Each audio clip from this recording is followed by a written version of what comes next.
Football season is underway, so now is the perfect time to download FanDuel, America's #1 sportsbook. Because right now, new customers get a no-sweat first bet up to $1,000. That's free bets back if your first bet doesn't win. Just sign up with promo code BLUEWIRE.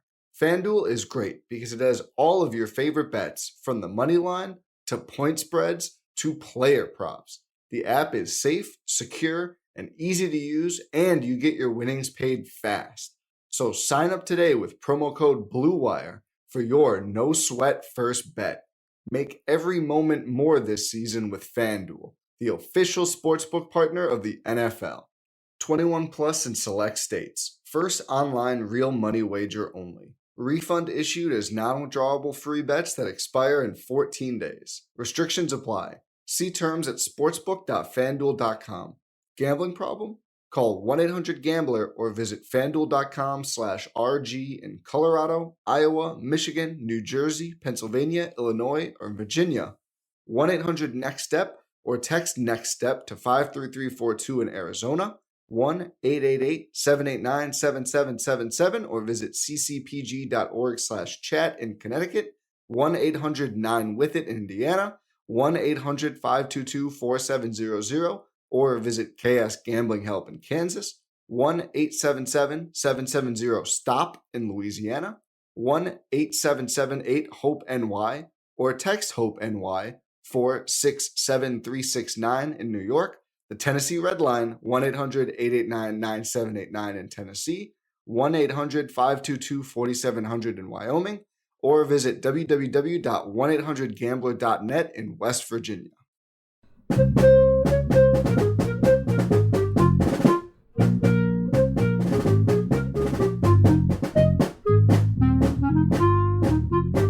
Hey everyone, welcome to The Final Four is Not on the Schedule.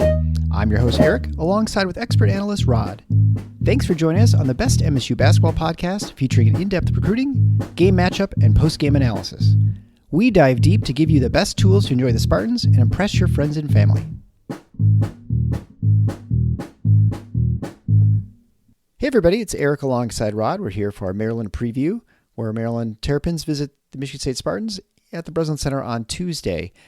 Before we begin, I just want to thank all our donors to the show, the people who, you guys are the ones who support this and really keep us going, or give us the opportunity to add extra features and interviews and things like that, all kinds of new content. And so you're the one who makes it easier to justify all the extra work we put in. Because I know Rod's got, I don't know what, you have like 4 jobs, and I work full time too. This is definitely a hobby, and it's a lot of fun, but it certainly makes it a lot easier with you guys supporting us so much.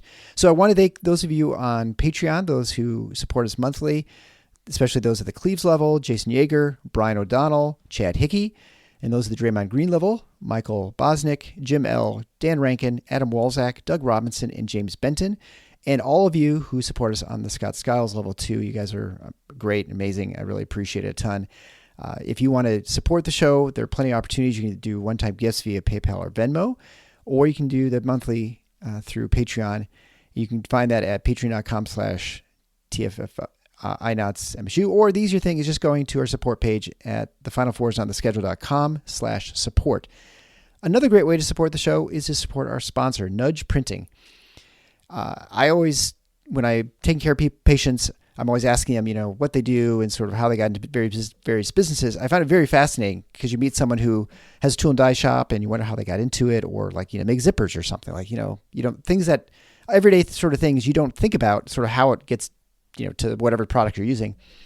And I'm always fascinated. I was talking to Gabe, how did you get going in this printing business?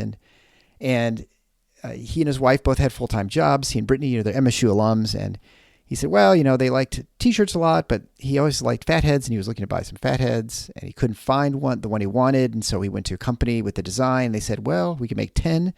So he said, well, I guess I'll buy 10, and then I'll have to sell 9 to family and friends. And that, is always the spark, right? That starts you down some path. And so as sort of like a part-time job, they were running printing for quite a while. And eventually they decided to take the plunge and go full-time and get their own print shop and hire their own people and start doing their own screen printing. And I guess from there, they've now created a small empire in Portland, Michigan, Nudge Printing. You can go to nudgeprinting.com. You see all their products, really great screen printing for both shirts and sweatshirts, hoodies, sort of regular Michigan State stuff, and then the vintage stuff that Rod and I remember from our youth with the Gruff Sparty. You can get all that stuff, really high quality stuff, made here in Michigan by Michigan State alums. Also, they have opportunities to buy all kinds of other things from other schools, I should say, in Michigan, outside of the University of Michigan. So you can get Northern Michigan, Michigan Tech, Northwood University, Oakland, Saginaw Valley State, Wayne State, Western, Central, Eastern, Ferris. I mean, pretty much any school in Michigan again. And then a number of other schools nationally, like Florida Gulf Coast, Texas, I think it's Texas State, Baylor. And so, if you've got another person in your life who would want that sort of gear and swag, you can certainly get it there too. They have decals. I got a nice, really cool decal I got on my laptop. So now I don't get it mixed up with my wife's that's sitting around the house. So anyway, check out their stuff at nudgeprinting.com.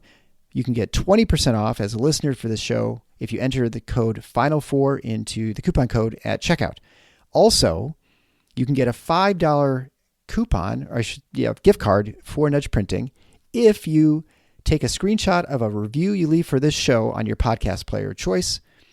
Email it to me at eric@tffinots.com, or find some other way of getting it to me, and then I will send you a coupon code so you get an extra $5 off in addition to the 20% off. So great way to support the show. And soon we will have our own gear that you can buy through the show, through Nudge Printing, and that is coming up soon. So the final sort of programming note I want to make is, in addition to all this new content we're putting out, we are going to have on, we've had a number of coaches on. We've had Garland on. We've had Thomas Kelly. We're actually going to have Mike Garland on again in a couple weeks. He's going to break down the Iowa game? I think it's the Iowa game. The 25th. Yeah, I think it's the Iowa game. And then also we've had on Garrick Norman, Jeremy Fears, incoming freshman. We're going to have Maddie Sissoko on in just a couple days. And so make sure if you don't subscribe to the show, be sure to subscribe and listen to that interview. It's going to be great. We'll also premiere that on YouTube. If you like to watch the show, you can watch it. Watch us talking to Maddie. That will premiere on Thursday at noon. So you can head on over to our YouTube page. You can find that at YouTube/@TFFINOTS, or just search out the Final Four. It's not on the schedule. You can certainly get it at YouTube. All right. So let's talk about Maryland. Maryland is 16-7, 7-5 in the conference. They're riding a 4-game winning streak. I think they're undefeated at home this season in the Big Ten. They just obliterated a really miserable team. Minnesota's just, boy, they're having all kinds of problems. They beat them 81-46 in Minneapolis Saturday night. They've been a kind of funny team. They sort of were red hot to start the season, 8-0, and you started thinking, oh, this is a really good team. They beat Miami, they beat Illinois, and then they went 4-7, and so now they've won 4 in a row. So they're actually really pretty good ranking in KenPom. They're number 23. They're 36 on offense, 23rd on defense. They don't shoot very well from 3. They're under 31% from 3, putting them at 312th, but they're really good from 2, so they're 56. They don't turn the ball over. They're number 60th in turnovers. Pretty good offensive rebounding team at number 98.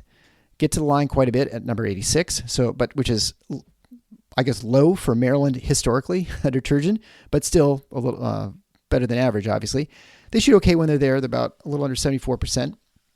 Defense are solid, number 31st against 3, number 45th against 2s. They don't foul a lot, and they do a good job limiting attempts, which we've talked in the past. That is generally the key for getting good 3 defense. They're not a very good defensive rebounding team, however, and so there are opportunities there where they're number 208th. A comment about KenPom, and we've talked about this in certain respects, and it's actually been a national conversation that, unlike previous years, there seems to be some real divergence between the analytic systems, and I don't want to demean it, but eye test is usually meant in a demeaning fashion.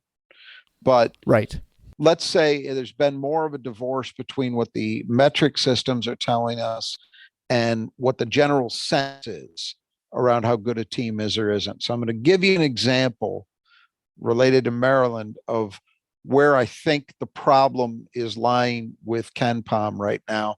And we'll see if he tweaks it. I don't know that he will, because I think he's pretty convinced of the merits of this approach. But Maryland was number 30 going into yesterday's game overall. They are now number 23. That is after one game in which they beat a miserable opponent very badly.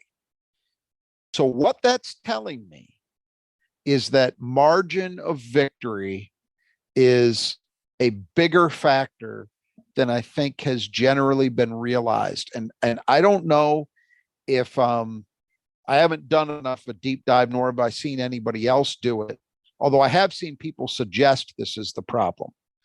I don't know if we're seeing more of that going on, where teams are pounding or just really obliterating a few opponents and are getting a lot of benefit from that either is allowing them to rise higher than reason, general understanding would suggest should be, or like Ohio State's been a classic example of this. Ohio State keeps losing and losing and losing, but they're not falling very much in Ken Pom. And it doesn't make any sense. It has to be that they had some blowout victories and their losses have been close. I would imagine that the defense of this is, over time, margin of victory or point differential across the board, all games, generally correlates to a team's strength or weakness, relatively speaking. And so I'm not expecting him to revise his system or the net to revise their system based on 1 year. But when I saw that, and I know this because to do this preview, I had to do it last night. I kept waiting for it to get updated. And it took a little longer than it normally does on Ken Pom. So Maryland was sitting at 30, 30, 30, 30 without the Minnesota game factored in. And then I see they jumped to 23. I was like, oh my God, that game shouldn't be worth 7 spots. There's no way. But it is, clearly. And that's the thing that changed, is that they beat the shit out of a bad Big Ten team, the only really truly bad Big Ten team. So make that make sense, you know? Anyway, just a comment. Maryland it's funny because I really thought, well, they finally moved on from Turgeon. It'll be a different approach, but they do look somewhat similar to a Turgeon team in that they're still getting to the line decently. It's a big part of their offense. They're pretty good from 2. They're a decent offensive rebounding team. They are a miserable 3-point shooting team. So the first thing that tells you, if you're Michigan State, is you've got to turn them into a jump shooting team. That's how you're going to have success in stopping them. I think they're a bit more consistent across the board defensively, except they've got that one Achilles heel, which is they a very bad defensive rebounding team. So there could be opportunities for second chances. But in general, they do a good job, as you said, of limiting 3-point attempts. And then when you do get them, you don't tend to hit a high percentage. And they're pretty too as well. Those are the big things you look for in a solid defensive team, and their profile suggests they are that. Yeah, going back to a little bit back to the Ken Pom, net is which was supposedly the NCAA uses in their selection process. Yeah, that is largely, and they're part of their equation is margin of victory as well. And it's very interesting. I'm not sure the game is done by now, but Michigan was beating up on Ohio State pretty badly. They were up like 11 6 minutes left. Yeah. So prior to that outcome, Ohio State was number 27th or something in the net, which is crazy because they've hardly won any games in the Big Ten. And just to your point, 3-9 now. They're 3-9 in the Big Ten. They've lost 9 of 10 or 8 of 9, something like that. Yeah, they're going to have to try and figure that. I mean, I do understand there is some validity and there's some utility, I guess you'd say, in the margin of victory, because certainly if you're winning every game by 1 point, like, like Wisconsin last year, you don't want to overvalue those wins, although, it's better than to lose them. But, you at some point you can't overvalue them too. I mean, it's almost better like a metric for gambling than it is actually for maybe selecting teams that are worthy of making it to the NCAA tournament. Well, I think some would tell you that there shouldn't be much of a difference between those two things. I mean, there is a difference between a predictive metric, which is what gambling is supposed to be doing, and a relative assessment of strength, I guess. But I could also see the argument of saying, well, there really isn't or shouldn't be much of a difference between the two. But this year is a test. I believe wholeheartedly, I have no difficulty believing that as a general proposition, margin of victory is a pretty decent correlate for quote unquote strength or weakness. I can believe that. And you cited a really good example. Last year's Wisconsin team kept getting by the skin of their teeth. And you knew from watching them, hey, this is not a powerhouse team. But if you looked at the won and lost record, you would think they were better than they actually were. And then I think postseason sort of is the ultimate confirmation of this. And it confirmed that, no, they were not a powerhouse. But this year is providing a real test, because it's not just Ohio State. It's not just Maryland. There are a lot of these weird results that don't seem to make a lot of sense. But when I could see one certain thing provide, in a largely meaningless game, in my view, one that, and I certainly am not suggesting Maryland should have been penalized for it, but I don't know how much of a bump. My assessment of what Maryland is as a team didn't move at all based on what they did to Minnesota. Sure, like nothing. Yeah. It didn't change at all. And I would think most people who have watched them, understand the Big Ten, understand college basketball this year, would come to the same conclusion that, no, that's okay. You won. And the other thing is, I believe it was on the road, which probably boosted it even further. Sure. That they did that at Minnesota. But again, it doesn't change much for me. And I don't think it should change much for how their team is viewed. But according to Ken Pom, that was worth a 7-spot jump. That just doesn't track with reality. Yeah, right. But maybe some other teams above it fell. I don't know. I don't think so. I don't think 7 is just for those who don't follow this closely. Jumping up 7 spots is a big move. That is a big move. You don't typically see that, even when you get a good result. Like if Michigan State had beaten Purdue at Breslin, where they almost had it, I wouldn't have expected a 7-spot jump. I might have expected 4. 3 or 7's a lot. And it just, so I tend to think now that I'm reconsidering it, it wasn't even just the margin of victory. It was that they did it on the road. And I'm guessing what that tells us is that this black box of how Ken Pom values these things, which he doesn't disclose, really, probably the net as well in a similar fashion, really values those things. And I think, at least for this year, it's not leading us to outcomes that seem to track as closely to the way most people would perceive it as we normally find. I normally don't have a world of disagreement with it. I mean, you're fighting math, but it is really laying bare, I think, some of these things that maybe should be rethought or tweaked.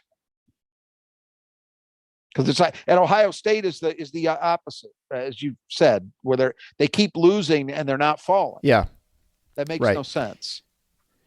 Well, and I think at some level too, I mean, I know the net is supposed to be, once you get a certain margin of victory, it doesn't matter, right? Like once you win by, say, 10 or 12 points, they cap it, right? Maybe Ken Pom doesn't do that as much, and so you may have more dramatic swings. Like if you win by 50, it's worth more than winning by 15, which, again, you could argue that matters. Do we know what Maryland's jump was in the net? I didn't look at it. I don't know. Yeah, I'd be curious. That'd be interesting to see what it is. The Ken Pom jump was dramatic for that game, it was just dramatic. Yeah, maybe there's some sort of multiplier if you're on the road. I mean, it's his own proprietary algorithm, right? So, yeah. Well, so getting back to sort of Maryland and the team, this is a team that I think most people, when you look at them, you're not afraid of them, but they do manage to win, and they're certainly really tough at home. So they're kind of like the Maryland team from a few years ago, where I don't know. I'm not quite sure what to make of them. We didn't really think they were going to be that great this year. So they're definitely, as of right now, they're much better than we had thought they were going to be. The fact that we can say they're just miles better than Minnesota, so I don't know. It's a weird deal because my perception of Maryland has swung wildly. Early on, I was very impressed because you're right. We figured transitional year, they had no real recruiting class to speak of. They added a few transfers, including their 2 starting guards. And I thought, okay, those guys look decent, but decent's not enough. And it didn't look like they were going to be very deep. And that part has borne out to be true. They're not. But you add all that up, and to me, it seemed like, well, they're a team you don't rule out of NCAA tournament bid contention, but they would be on the lower end of that gigantic middle of the pack. And then they got off to the start they did. They beat Miami of Florida, who's a decent team, top 40 team. They beat Illinois, and we're 8-0. You're like, okay, maybe they are, and they were playing very, very well. And then they hit the skids. They go 4-7 over the next 11 games, and their deep shooting fell off a cliff. Offensively, they were just kind of a mess during that period. They really struggled to score, and to me, it just felt like, all right, they're falling back to earth, reverting to the mean, and they look like a lower end, middle of the pack Big Ten team that is going to be right on the bubble line. And now they've won 4 in a row.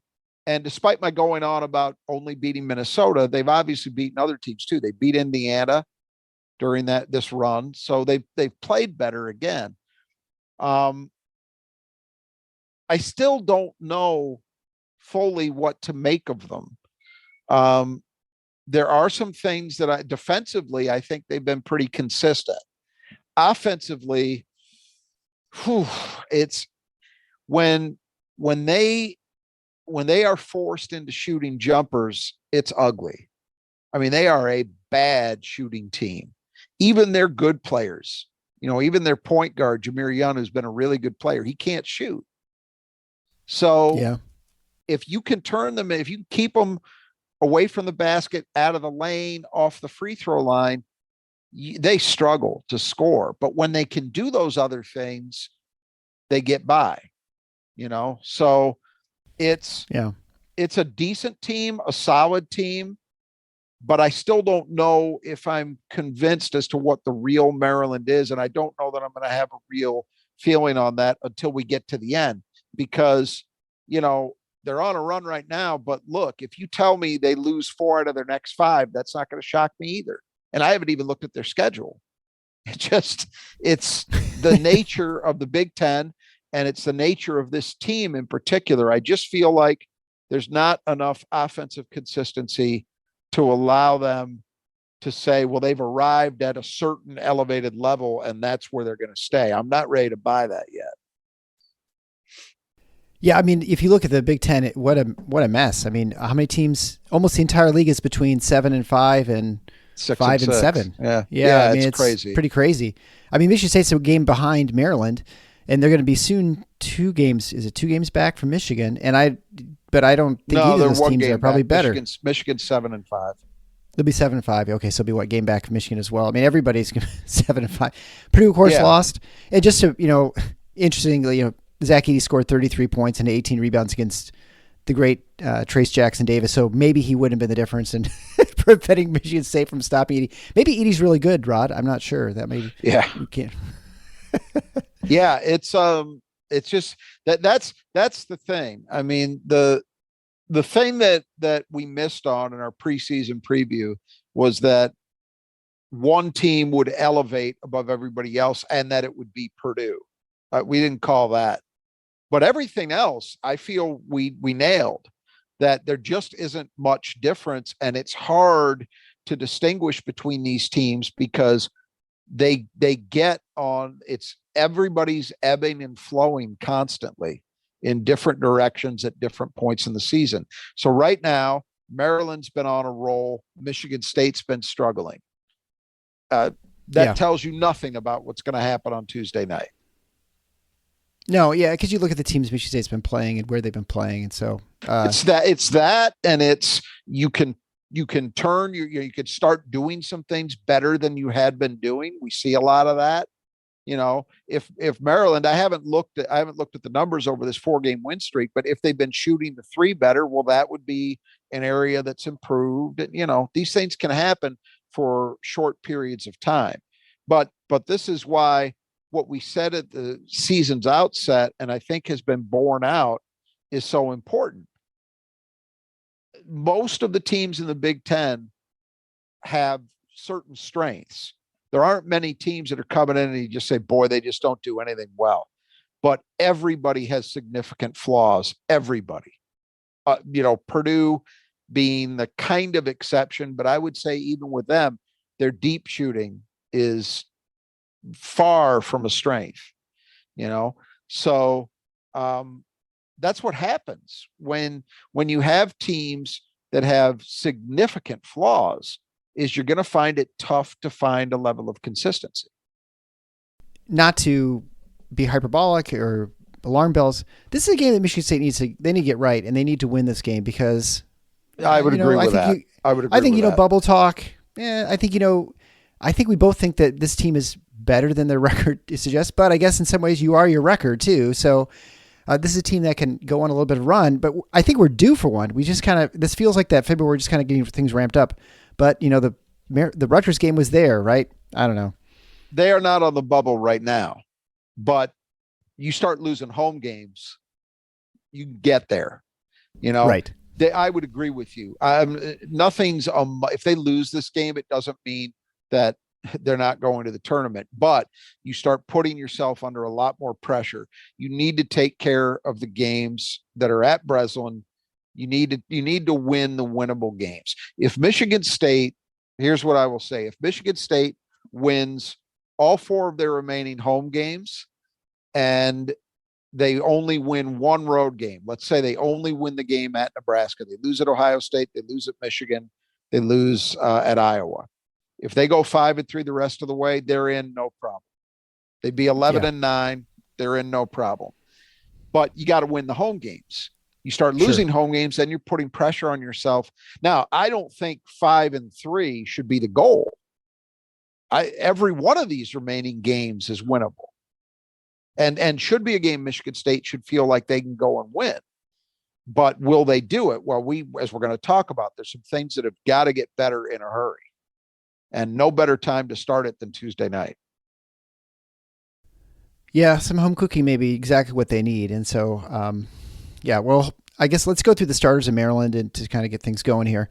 We'll start with Jameer Young, 6'1" grad transfer from Charlotte. He's been really, really good. He's averaging 16 points a game on 29 and 83 shooting, so not a great outside shooter.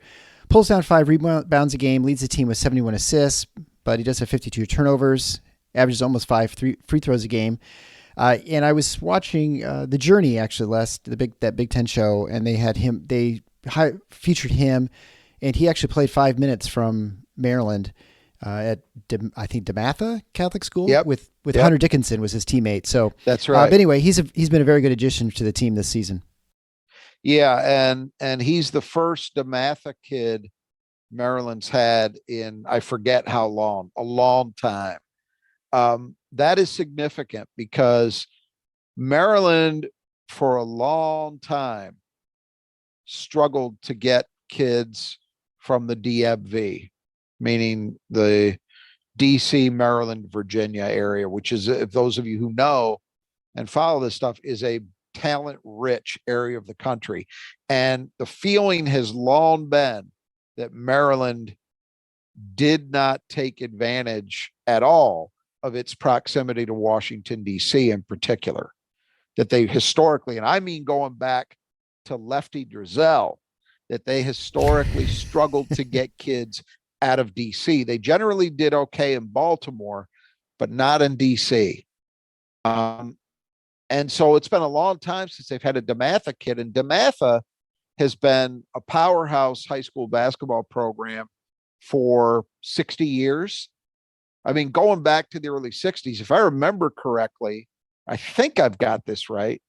I think they were the only school to beat Lou Alcindor, Kareem Abdul-Jabbar, when he was at Power Memorial in New York City. I think DeMatha is the only school to beat him when he was in high school. So it goes back that far, to the early to mid 60s. They had a guy, Morgan Wooten, Wooten, who was their coach for a long time. It's considered by a lot of people to be the best high school coach in history. So a lot of history and tradition in that program, and Maryland has not done a good job of recruiting it. So Jameer Young is a guy they didn't recruit when he was in high school.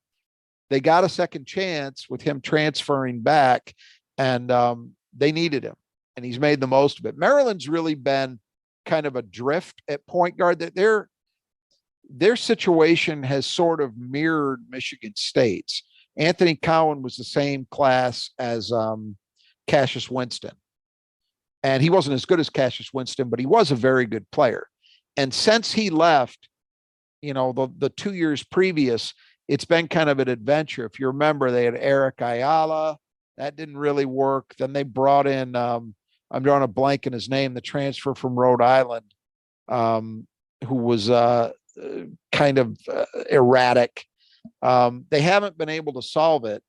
Young is not a perfect point guard, but he's been very important for them, primarily because he's given them scoring punch. And he struggles shooting the jumper, but fortunately for them, that's not all he does. He's been pretty effective at getting to the line. Fats Russell, that's who I was thinking of from last year from Rhode Island. Anyway, Young's been effective in that way, gets to the line, shoots a good percentage there. He's a playmaker. He also makes a lot of mistakes, so that's not great. But, beggars aren't going to be choosers. He's definitely been much more of a positive than a negative. I think the key with him, you got to do your best, keep him out of the lane, make him take jump shots. Yeah, and probably contest those too, make them difficult. So don't let them get going, because even bad shooters can become good shooters if you let them. So next would be Don Carey, 6'5" grad transfer from Georgetown. Boy, it's so funny. You used to hear someone from Georgetown, you thought they were pretty good. Now you're just assuming they were terrible. So Carey's averaging 7.1 points a game on 34, 31, and 91 shooting. He hasn't done as much offensively, but good defender. Yeah, I think they're a little disappointed with what he's given them offensively. But again, they had nobody left, so they had to go get someone to fill these roles, and they'll take it. And he's been a steady defender. He's a veteran, got a lot of experience. So on balance, decent addition, but I would think they could hope for a little more offensive punch. Next would be Hakeem Hart, 6'8" senior, averaging 11.1 points a game on 49, 30, and 83 shooting, pulling down 4.5 rebounds a game. And, it's not, again, like most of the team, struggles behind the arc, so that's not helped him in that sense. What's really weird about him, and it makes me wonder if I've started losing, maybe early onset dementia, Alzheimer's, because when I watch him shoot the jumper this year, his shot release is terrible. It's a push from the middle of his chest. It's the kind of thing that you typically see, say, junior high basketball players, where they don't have quite enough strength to really shoot properly with their wrists. It's got to come more from the arms, and you have to have a deeper push to get the ball elevated. That's what his jumper looks like. And I don't remember him shooting the ball that way in the past. Perhaps he has, and I've just completely forgotten about it. But regardless, it isn't working. And that was always supposed to be the big deal about him, is always a guy with length who can shoot. Well, 30% from three isn't getting it done. Now again, he's scoring in double digits, so he's finding ways to put points on the board. But I just think they thought he'd be more than that as a senior. given what his purported strengths were. Yeah. Next will be Dante Scott, 6'7" senior. He's been really good every time he's played Michigan State. He's averaging 12.3 points a game and 6.2 rebounds and shooting 40, 30, and 76. He's an interesting player because I've really liked him at different points in his career. And the primary reason I liked him is that there were times over the previous couple of years where he actually played the 5 for them, and he still does in certain lineups. Mm-hmm. But when he's really got it going, meaning he's got his jumper dialed in, he is a huge mismatch problem. Huge.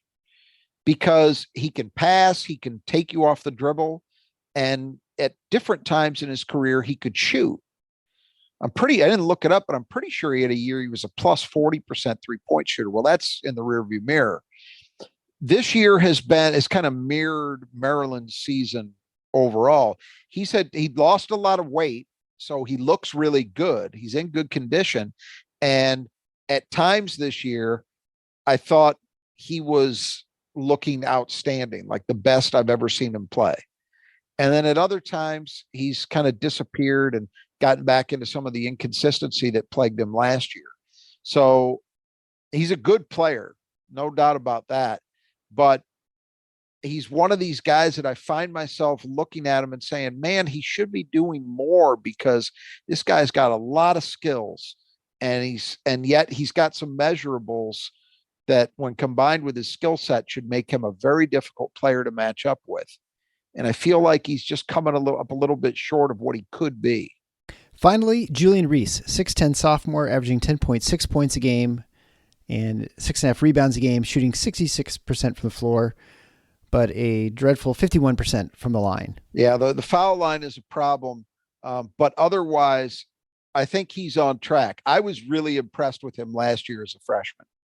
I thought he showed a lot of potential, and to me, he's reminiscent of a lot of these guys that they've had in recent years, like Bruno Fernando, Stick Smith, these long guys that are good athletes.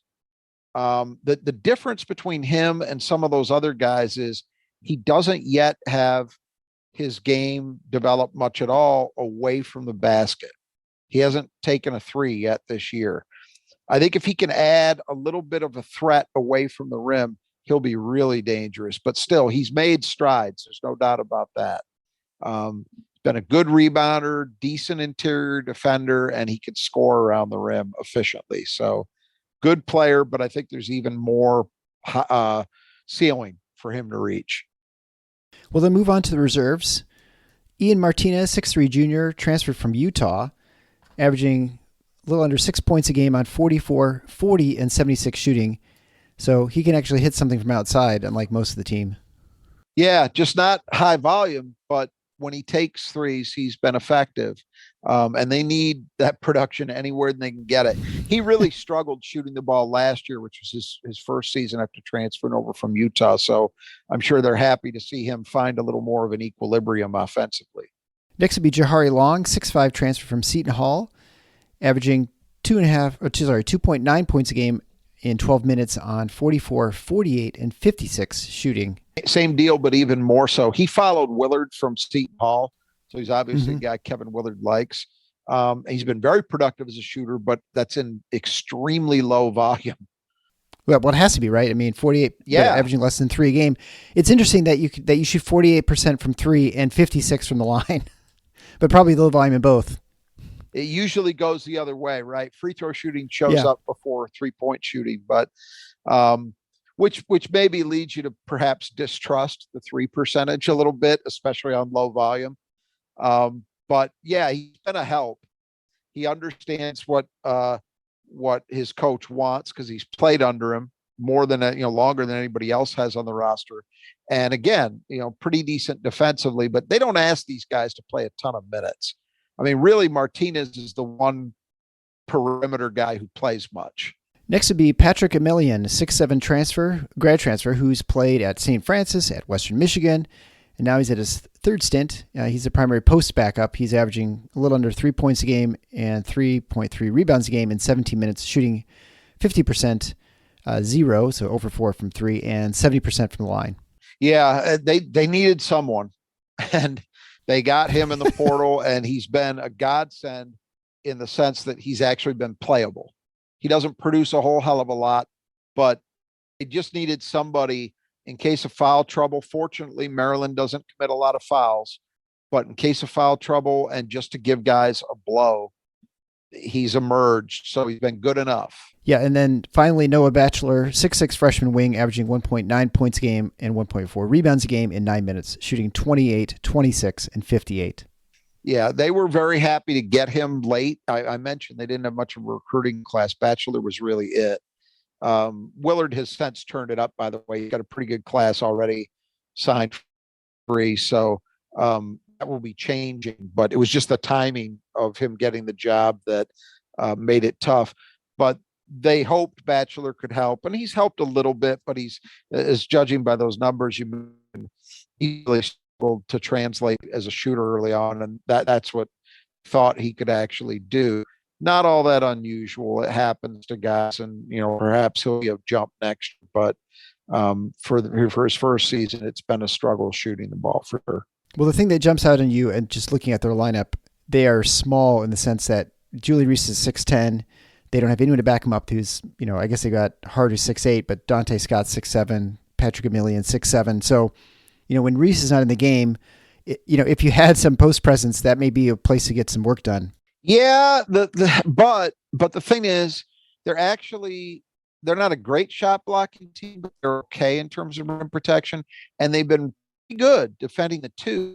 I think where their size has shown up as a negative has actually been on their defensive boards. They've really been pounded on.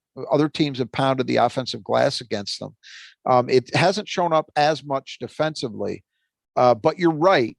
This is a smaller team, and unlike some other teams that, like Nebraska, for example, that don't have much interior size, but they've got some size on the perimeter, which sort of makes up for it. Maryland doesn't really have that. I mean, Yana's a smaller player. Carey's got decent size.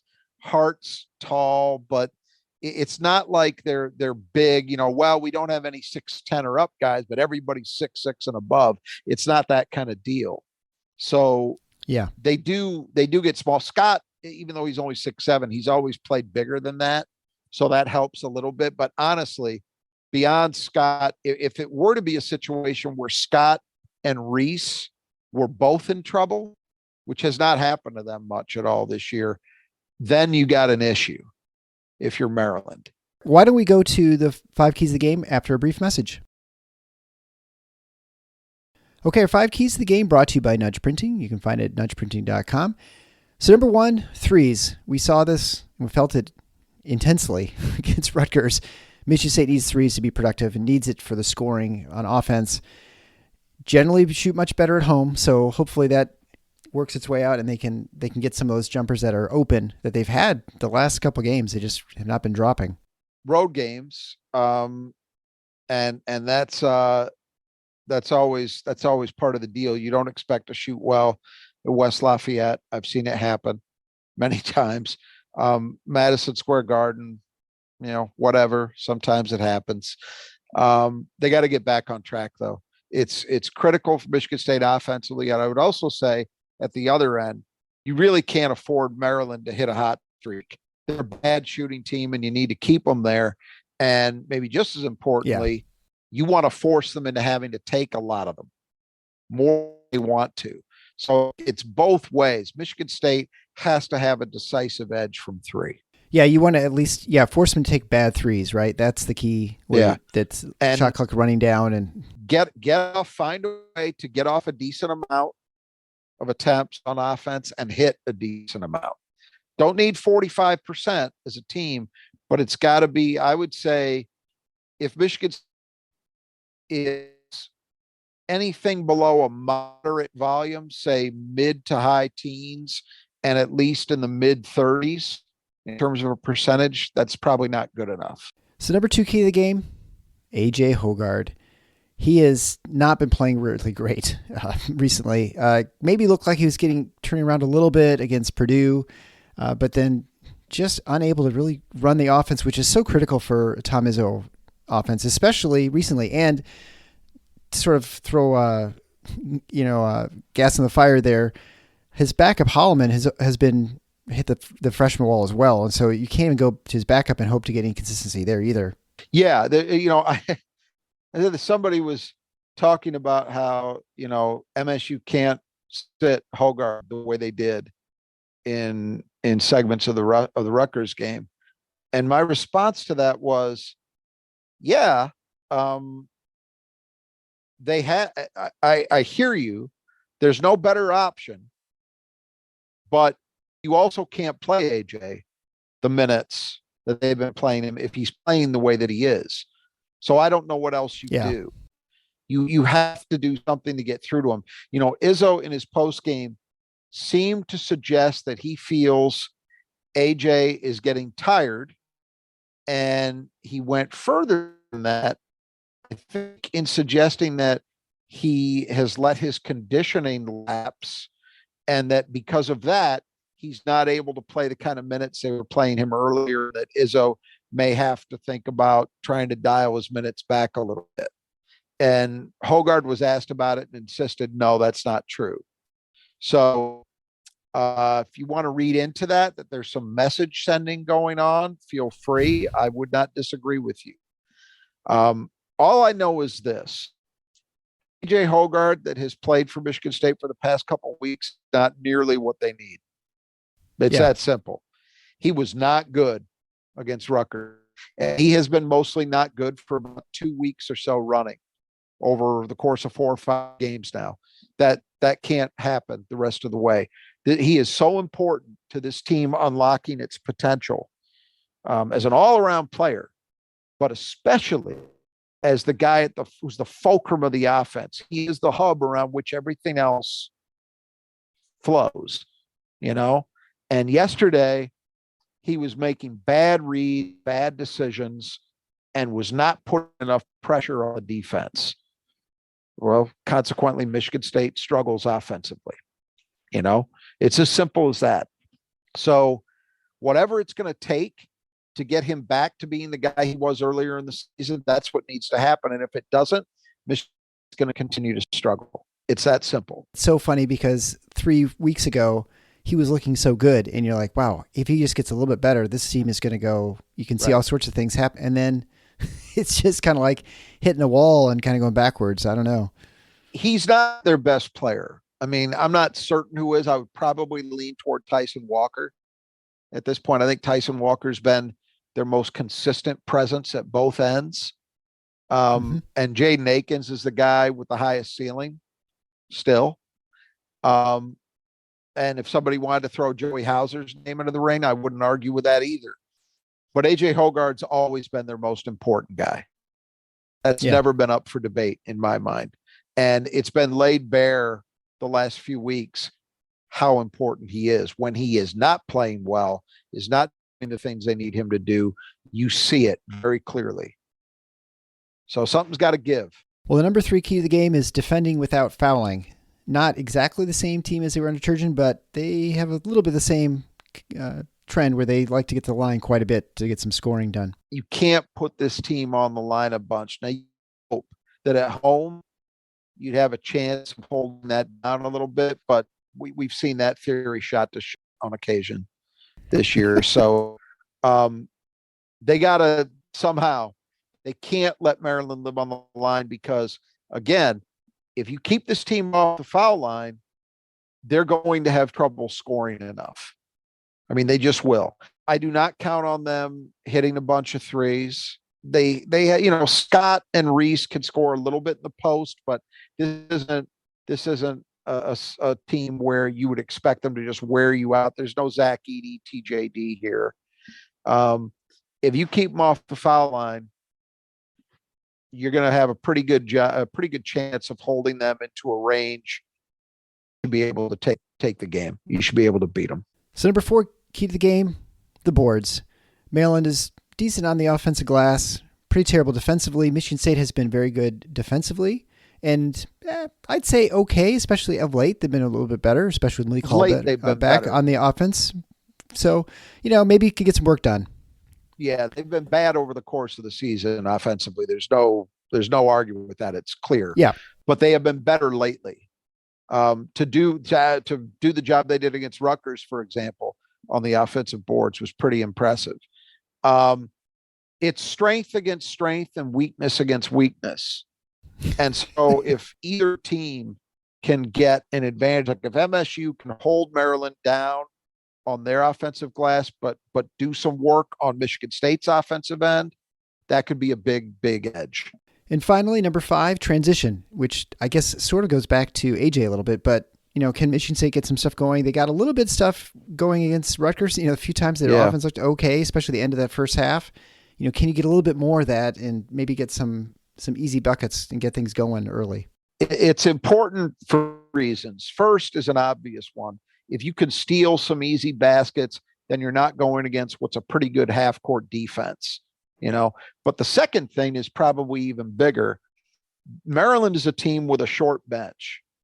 We talk about Michigan State's relative lack of depth to most seasons, but in comparison, Michigan State is a much deeper team than Maryland is.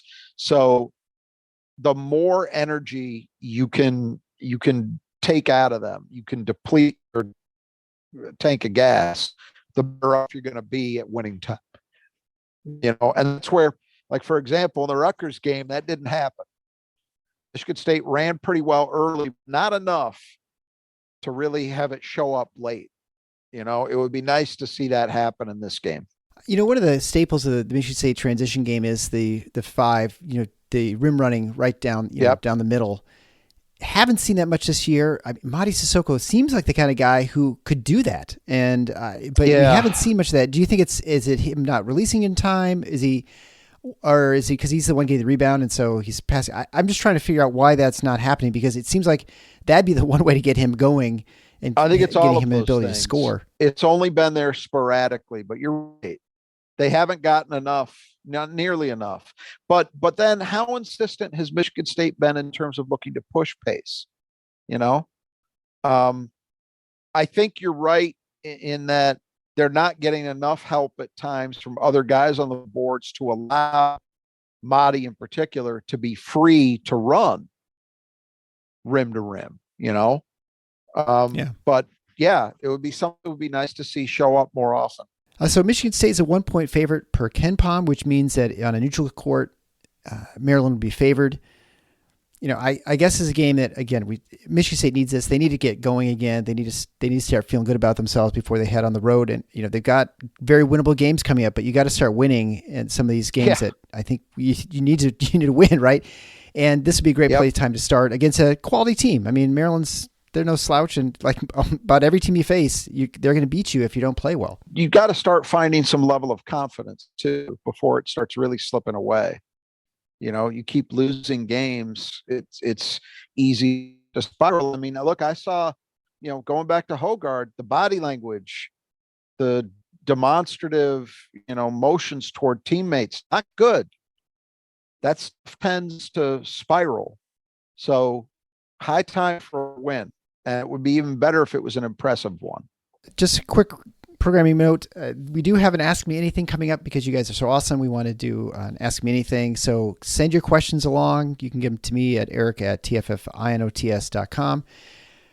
And I guess we should talk about free throws briefly, Rod. So those of you who have been listening for a while know that I was selected to shoot for free throws for an opportunity to win a trip for 2 to the Final Four. I won my first round, hitting 4 of 10. You get 30 seconds to hit as many as you can. So not a really great performance. If you've seen it online, I was grazing the rim. It was pretty embarrassing. I've been practicing quite a bit, so hopefully I'll be better. I shoot Tuesday night at halftime. So I don't know, but I'll tell you what happens. Then if you're at the game, you can, just try not to, don't jeer too much as I'm out there, but I'll do my best and then hope then that if I win, then I go to the finals, which is an Ohio State game on the 4th of March. And then I don't know, we're going to have to figure out what to do as a family because that's right during spring break. But obviously best of luck in carrying the Final Four is not on the schedule banner. Yeah, for the best. Like I said, I'll keep everyone updated. It is going to be a brutal. This is the grueling thing about this recording schedule that is tough because I'm at the game. It's a 9:00 tip, which means I'm home getting back to Grand Rapids. A little after midnight. We'll record our show. We'll have to post it, edit. I got to go to work the next day, so I'll be able to do all those things. I'm used to doing stuff like that, but that's what we do for you because we love you guys so much. And all the more reason to hope for a victory, both on Michigan State's part and on your part, to make that all a little easier. Because it's tougher when it's coming off losses, right? It'll make the drive home a lot better. It is absolutely so. So I guess until next time, the Final Four is on the schedule. Go green.